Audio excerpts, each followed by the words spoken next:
And hello and welcome to Focus On. I am your host, Justin Williams, and today my guest is Julia Sobel, a chairperson for the Winter Lecture Series. Julia, can you tell me when the next lecture is going to be? The next lecture will be March 12th, and it'll be held at the new county building. That's 200 Grand River Avenue down in Port Huron, and it's at 7 o'clock. The tickets are $10, and they're available at the door that night or by mail through the Cooperative Extension Office. I see. And who's going to be doing the lecturing? The speaker this month is Elaine Chittenton, who is the collections manager at Beal Botanical Gardens over at Michigan State, and she will be addressing native plants and their use in the landscape today. Okay, can you tell me a little more about Beal Botanical Gardens? Beal Botanical Gardens is the oldest continuously operating botanical garden in the United States. The gardens are arranged by subject. For instance, there's a medicinal garden, a fiber garden, a poisonous plant garden, different demonstration gardens. Tours are available. They're only $15. It's $1 for adult, 50 cents for students. You have to call ahead of time if you want to arrange a tour. It's open every day of the year. If you don't want a tour, there is no admission charge at all, and you can contact the Beal Botanical Gardens at 517-335-7750. I see. Now you said that you'll be discussing about native plants. Mm-hmm. Can you explain what a native flower is? Well, a native flower or plant is a plant that is indigenous to Michigan and was here before settlers and explorers. So, of course, what is native to Michigan is different than what's native to China, for instance. We all grow hostas in our gardens. They're native to China, but in Michigan we call that an exotic plant or an imported plant. So then what ways do native flowers differ from common household plants that we see? Well, most people have in their gardens things like marigolds, petunias, things like that. The biggest difference is that native plants, particularly flowers, bloom once, and then they're done for the year. Regular garden things, more common garden things like petunias and marigolds bloom continuously through the summer, and that's mostly what home gardeners have wanted in the past.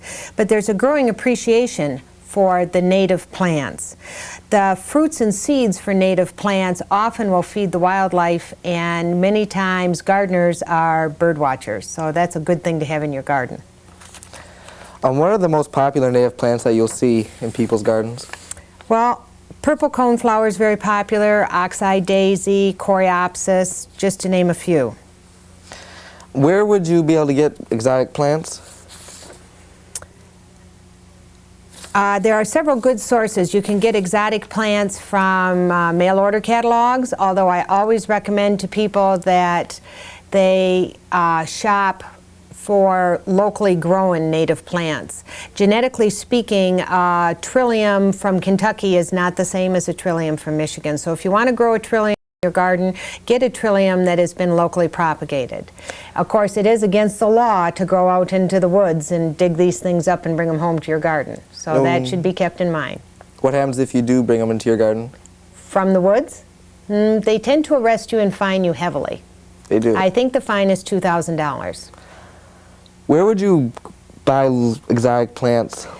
Locally? Yes. There are nurseries in the area that stock native plants, and when you go to a nursery, the plants are labeled with little tags that say annual, perennial, wildflower, native, things like that. Read the tag.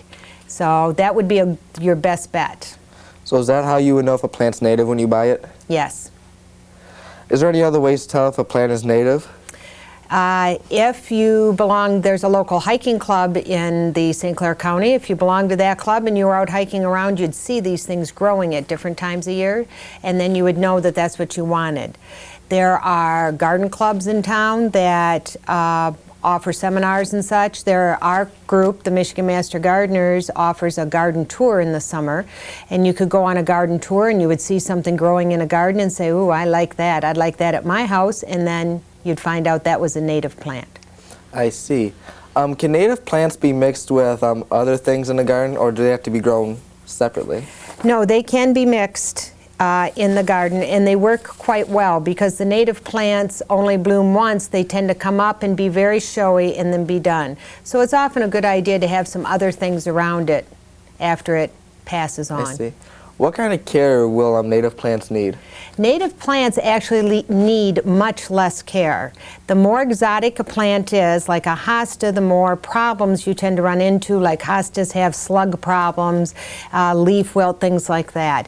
Native plants that have been living here for thousands of years, do it all by themselves. You don't have to feed them, you don't water them, you just plant the right plant in the right spot and it will take care of itself. Okay.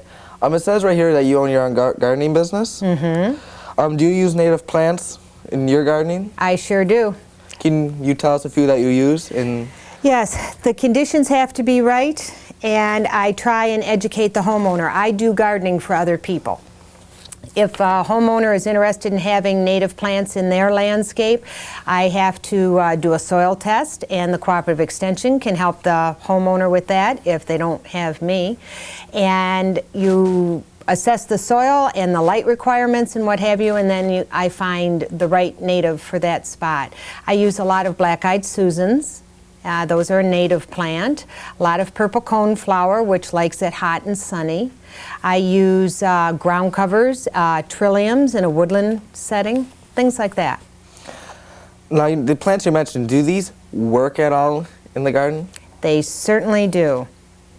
I have gardens on my property that are entirely native planted. These are peaceful woodland areas, and you can go out and walk around on the little paths, and you'll see in the spring maybe a trillium blooming, in the summer something else, in the fall there'd be more color in the foliage. It's wonderful, and it's very, very low maintenance, which leaves me more time to enjoy my garden. I see. Now, if I was going to start a native garden bed, how would I go about starting? What would I look for its soil, watering, and what kind of plants would be best to grow first? Well, the first thing you'd have to do is assess the site. Is it sunny? Is it moist? Is it dry? Is it shady? Is it under a tree where the tree roots are going to present a problem? Then the next thing you would do is you'd want to select plants that are suited to that site. Black-eyed Susan likes it dry and sunny. So if you have a big old oak tree in your backyard and you want to put a native perennial bed or a native plant bed under that tree, don't plant a black-eyed Susan. It won't do well. I see. No matter how much you feed and water it, it won't be happy. Okay. Well, we're running out of time. Could you recap right now when the lecture is going to be held and where? Certainly. The next lecture series will be March 12th at the new county building. That's 200 Grand River Avenue in Port Huron. Tickets will be available at the door, or you can get them by mail through the Cooperative Extension Office. Elaine Chittenton will be speaking about botanical gardens and the impact of native plants in today's garden landscape. The lecture is at 7 o'clock and the tickets are $10. Okay, well, thank you today, Julia. I'm Justin Williams here for Focus On, and we'll see you later.